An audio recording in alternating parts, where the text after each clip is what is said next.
ஓடிட்டாரா கஜேந்திரன் ரக்ஷணம் பண்ண? இந்த ஒரு சின்ன கேப், பெருமாள் எல்லாத்தையும் விட்டுட்டு மறந்து விட்டுட்டு ஓடினார்னு சொன்னேன் இல்லையா, இந்த ஒரு சின்ன கேப்பை வேதாந்த தேசிகன் என்கின்ற ஆச்சாரியன் பாதுகா சஹஸ்ரத்தில் இமேஜின் பண்றார். என்ன சொல்றார்?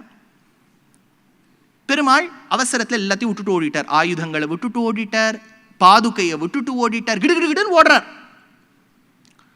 அப்ப என்ன எடுத்தா, அங்க ஹெல்ப்புக்கு வந்தவோ யார் அந்த ஆத்து வைகுண்டத்தில் ஹெல்ப்புக்கு வந்தாலோ அவ என்ன பண்ணிட்டா, கீழெல்லாம் பெருக்கும்போது அந்த பாதுகைகள், பெருமாளுடைய பாதுகைகள், ஃபுட்வேர் பாதுகைகள் கீழே இருக்கு, மரவடி, அதை ரெண்டுத்தையும் தூக்கி அலாக்க ஆதிசேஷன் மேல வச்சுட்டு வைகுண்டத்தை கீழே பெருக்கியிருக்கா.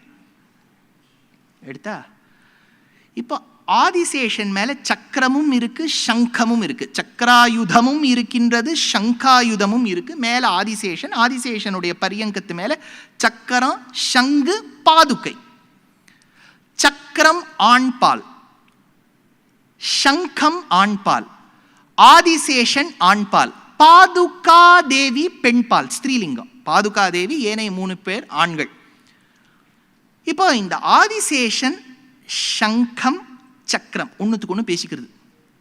என்ன வாழ்வு பாரு!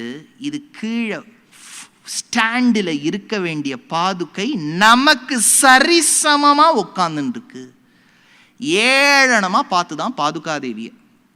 பாதுகாதேவிக்கு துக்கமா, கண்லேந்து ஜலம் பீறிட்டு கொண்டு வர அவ அழுது அழுது அந்த பாதுகையெல்லாம் நனைஞ்சு தோஞ்சு போயிடுத்தான். இப்ப பெருமாள் தான் எல்லாத்தையும் விட்டுட்டு ஓடிட்டார்னு சொன்னேனே.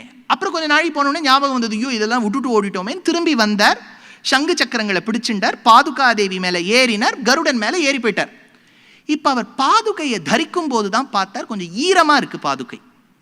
அப்போ பாதுகையை ஒரு மெசேஜ் பண்ணி கேட்டார், how you are doing, what's wrong with you அப்படின்னு, கேன் ஐ ஹெல்ப் அப்படின்லாம் கேட்டார். Padukadevi, that's okay, these people speak low of me, what to do அப்படின்லாம் சொல்லியிருக்காரு. அப்போ Perumal, don't worry, I will take care of them சொல்லிட்டார்.